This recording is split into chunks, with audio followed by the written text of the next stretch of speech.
Good evening, ladies and gentlemen. Welcome to Tex Messages, the Resurrection. I'm the parasite of the show, Rick Tex. We're glad to have you joining us here once again. It's Wednesday evening, January 15, 2019. We're broadcasting out of Elk River, Minnesota, which is usually where we film generally. Now, occasionally we went on the road and maybe filmed some other background scenes for the old introduction that we had for about 2 episodes. So we have slightly delineated off the normal path of our existence for a brief ephemeral amount of time. But by and large, we generally broadcast out of the Tex Messages studios here, ladies and gentlemen. It's convenient, it's warm, it's isolated, or it's protected from the elements. So overall, it's an acceptable location to film our talk show that we are very prideful in having, because not too many people can claim that they have the lowest rated YouTube talk. In fact, actually, only one individual can claim that they have the lowest rated YouTube talk show, and that's yours truly. So I mean, it is something. I mean, you do sort of have to savor your victories and maybe just conveniently avoid your losses. Or just, it's more a deception through avoidance is probably what you could call it. Just convenient misallocation or covertness, whatever the case may be, ladies and gentlemen. But for the most part, yeah, we typically run a 20-minute show. Obviously, it's 1 or 2 minutes plus or minus. And usually we do an on-air production meeting the first couple minutes with various announcements as to the future of the show and hopefully what's going to happen. And of course, it gives you a better idea of, it's more plugging for the future, ladies and gentlemen. Now, to some of you, it may not make a whole lot of sense. There may not be a whole lot of substance in what we do in the introduction here. But it is very critical that you understand the direction of our show as well. Now, so think of a short story. You have the introduction, the body, and the conclusion. So we start with our introduction, and then we have the body when we get into all the hell topics or whatever. And then we have the conclusion, which could be something simply as thanking you, the audience at home, for joining us and us saluting you and all that good fun stuff. So it's how we structure things. Now we are working on some soundproofing equipment here. So I'm kind of looking it up and down. We have this old memory foam mattress, which is eerily similar to acoustic foam. So we just went ahead and we draped that over and around the camera here. It's probably not going to do a whole lot because we still have a lot of sound coming from the direction to my left. And see, the idea was to hang up some blankets, well, some acoustic foams, but they're not very cheap. And I think what happens is, once foam manufacturers get wind that people are using it to suppress sound, then they charge them an absorbent amount. So generally you had to get a little tricky with things like that, because you could get, say, a foam mattress topper, which is almost identical to acoustic foam, except maybe the cells are a little smaller, they don't have as much space in them, which for absorbing certain frequencies, that might make a big difference, but by and large, their performance is probably very comparable.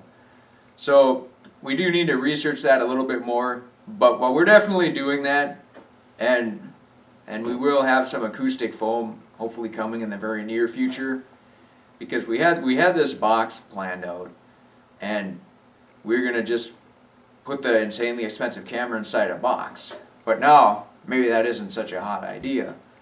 So we're definitely going to be maybe experimenting with a few other things here and there, seeing where things go. Probably mostly the mattress pad toppers. Now, we're not exactly going to be testing it with some sophisticated oscilloscope, sound receiving machinery or anything of that nature.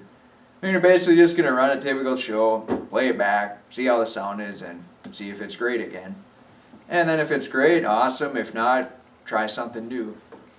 But for the most part, the important thing is just to keep echoes down, because there are inherent, believe it or not, there are inherent fallacies to the camera. I mean, there's only limitations to the microphone that it can pick up. Now there are other cameras you can buy too and just stick it on the top of it, which is something that we may consider. And there may also be a time when you have to consider upgrading the insanely expensive camera, because I mean, we've had it for about a year now. We bought it used, and I mean, it was relative to retail prices a lot cheaper. It's probably half of retail, and it's ran great up to this point. Haven't really had anything to complain about. There are other things you could upgrade to. For example, camera with better night vision. And then of course there are some that are $5,000, which not really sure what exactly do that's better than this one, or some of the other. I mean, the night vision camera, that'd be a nice feature to have, you know, whatever quality the microphone can have. So we might have to do something on that front too, but by and large we're going to be trying to work a lot on the sound in the upcoming weeks, days, months, whatever, and seeing where we can go as far as that goes.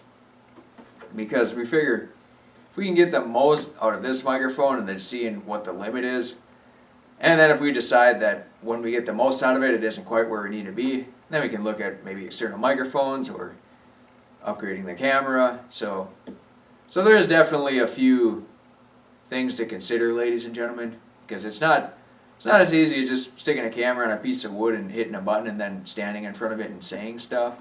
There is definitely a lot of factors and considerations that go into it as well. But we seem to be, I mean, we're not where we need to be, is basically the reality of it. I mean, in my mind and the producer's minds, we keep convincing ourselves that we're making small victories and small steps. But in all reality, when I look back on it, we really haven't done anything. I mean, the quality of the show, yeah, we got the green screen working, the new video software and all that, but by and large, it doesn't seem like the audience is any happier with the show. I mean, you guys aren't seeming like you're being greater again. So with that in mind, and there are definitely things that I could improve as a speaker, public speaker, YouTube, BradyOn.com speaker. And that's something that hopefully will come with time, but you definitely have to be vigilant about it as well. You can't just expect improvement to happen without actually putting forth the effort. And that could be a lot of things too. Your tone of delivery, the content of your delivery, how you deliver it, when you deliver it, how often it's delivered, to whom it's delivered. So there's also a lot of those factors that we need to consider as well. But the most important thing, the thing that we're really going to try to drive home is the sound quality. And as we've done now, we basically got a box with some egg cartons to keep the echoes down. And that box has a bunch of blankets draped over it. And then over the top of everything is this big king-size memory foam. It looks like 3-inch thick. It's a bit like the egg carton with the fingers on it, but not quite.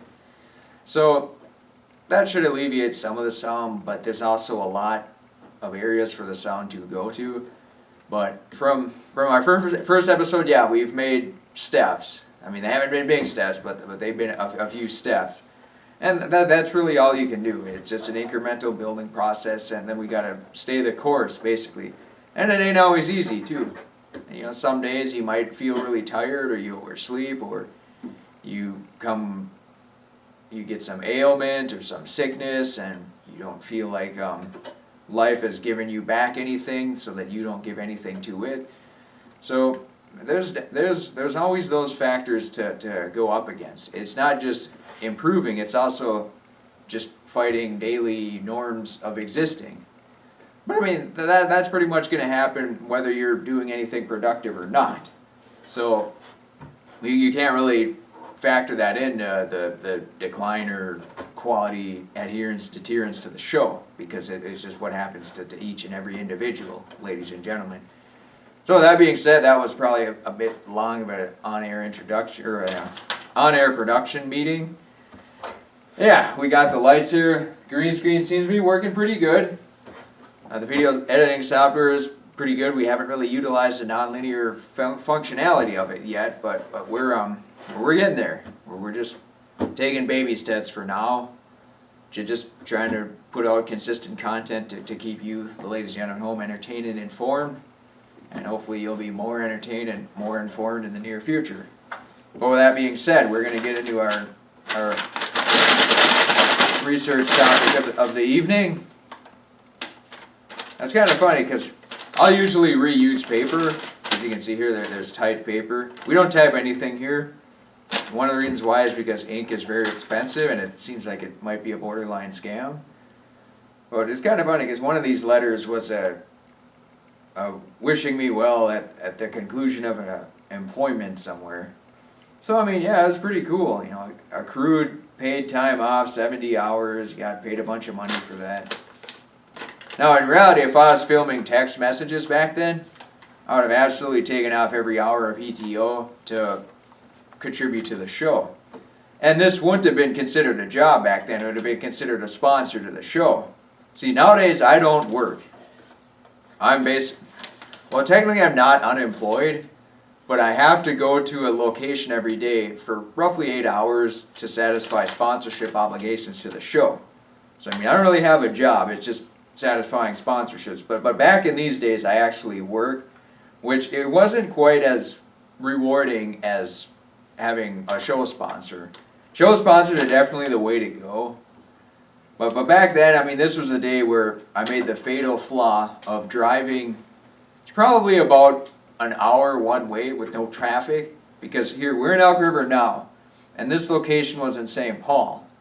It was the corner of a 94 and 694, right in Oakdale.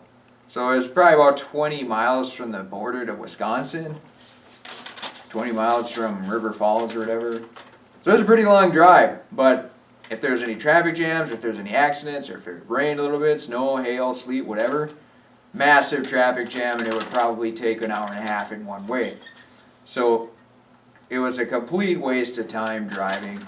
But I mean, the job itself wasn't too bad, but I mean, this basically just says, you know, you gotta remit payment to Diners Club and your final expense report, GT or travel and expense guideline. Then you gotta sign something to say you're not gonna compete against them and all that other stuff. So yeah, it was interesting. But by and large, ladies and gentlemen, we do reuse paper here. And well, when it gets to the point where you can't read it anymore, or if there's too much writing or too much, because what I used to do is the first time I would reuse paper, I'd write with pencil. And then over time, when you'd cycle through back to the paper that you wrote with pencil, the pencil was fading enough to where you could write over it with a black or blue pen. And then, you know, then you would write on that and fill up the sheet, and then you would put it in the recycling. So it was a pretty good deal because you could reuse the paper 2 times and then just throw it in the recycling after that. So never actually had to buy any extra paper because there's plenty floating around. And it saves on trees, well actually, apparently hemp plants are superior for paper production than actual traditional trees are. So, I mean, that's a little bit exciting too, to have that future perspective. And plus there's part of the new farm bill, apparently growing hemp is legal now, and you know, it's the hemp that doesn't contain the THC. So, there's also that to consider as well.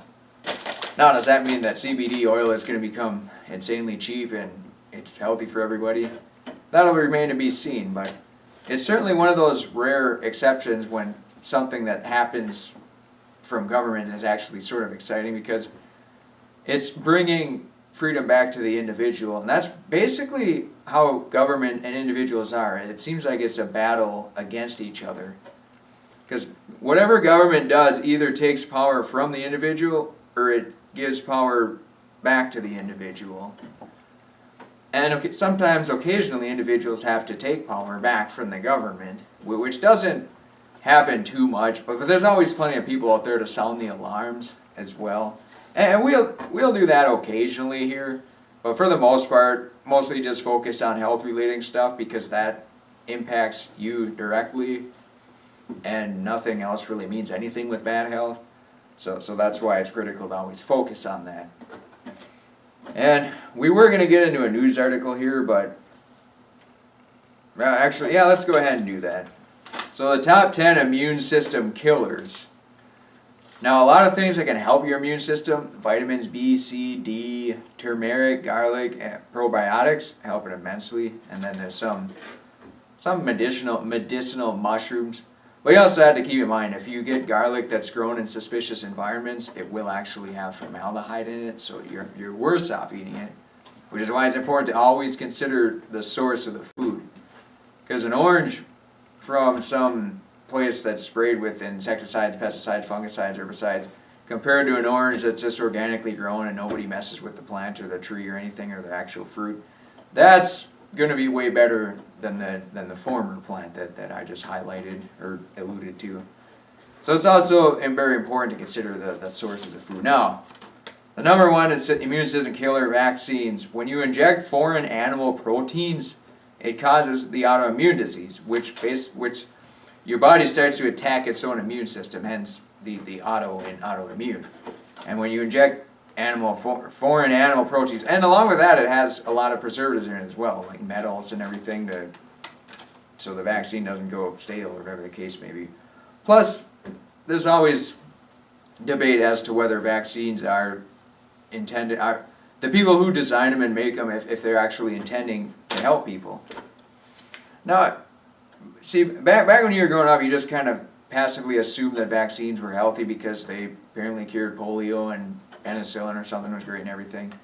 But nowadays, when you hear about a flu shot vaccine or common cold vaccine, or that babies get dozens of vaccines before the age of 1, you definitely have to question it. And in 1986, the National Childhood Vaccination Act was signed by Ronald Reagan, which basically shielded vaccination companies from legal action. So that's definitely something to be a little bit worried about. And number 2, antibiotics. They wipe out all your gut bacteria, the good and the bad and everything in between. Well, the only time I've really gotten very, very extremely sick the past couple of years is when I cut my thumb really bad and I had to take these antibiotic pills for, it's about 3 days. 3 days of projectile diarrhea, and then finally all the gut bacteria was dead. And I was sick to the point where you couldn't even stand up without getting massive lightheadedness. And didn't really get better until I went back to the urgency care and then got an IV, and then after that things seemed to function pretty good, and ever since then I've usually consistently taken some type of probiotic. Chemical insecticide is number 3. A GMO that creates pesticides continue after you eat them. The soy gene has been found in the human gut, which also transfers to the fetus. Number 4, glyphosates and herbicides. They destroy gut bacteria, vital to fighting infection, nutrient absorption, boosting immunity, neutralizing toxins, and producing vitamins and fat, or the products of vitamin and fat. Number 5, prescription medication. Statin drugs inhibit enzyme needed to produce cholesterol, while also blocking CoQ10 and other healthy effects of what your liver does, essentially. Antibacterial hand sanitizer, soap, detergents, toothpaste, and body wash. Triclosan is an antibacterial agent that reduces gut bacteria, and it once you get rid of it all, then it reduces the good with the bad. The antibacterial hand sanitizer is just the same as the antibiotics, except you're not eating antibacterial hand sanitizer. But bacteria, believe it or not, is healthy. Some bacteria is, not all, but some of it is. Heavy metal toxins. Mercury decreases white blood cells. Lead, cadmium, aluminum, and arsenic, they all do bad stuff too. Number 8, fluoride. The fluoride in the toothpaste is usually sodium fluoride, which is like a toxic byproduct of industry. It's not good for your teeth. It gives you brittle bones and lowers your IQ. It'll bond to your teeth, but it's recognized as a foreign agent in your body. A chemotherapy, 97% failure rate. Now yeah, a lot of people get chemotherapy and survive, it goes in remission or whatever, but then it might come rumbling back in the near future. So that's usually how they're measuring the failure rate. Now as far as things that actually do cure cancer, not entirely sure, but it would be recommended to just eat a low sugar diet, because apparently sugar feeds a lot of the cancer cells, and then just healthy lifestyle. because there's so many facts. Cancer is just such a wide sweeping drug, and it's a horrible thing to anybody who's ever had family members that experience it. So it's just important to be a healthy person, then hopefully you can stave it off. And then of course GMO, they kill bugs, weeds, animals from the inside, so they're pretty much going to kill us from the inside too. So with that being said, ladies and gentlemen, I thank you and salute you for listening to us once again. Can't thank you enough for that, and hopefully our sound experimentations will be successful and we'll garner some valuable information as a result of it, and moving forward we'll just have a higher quality show.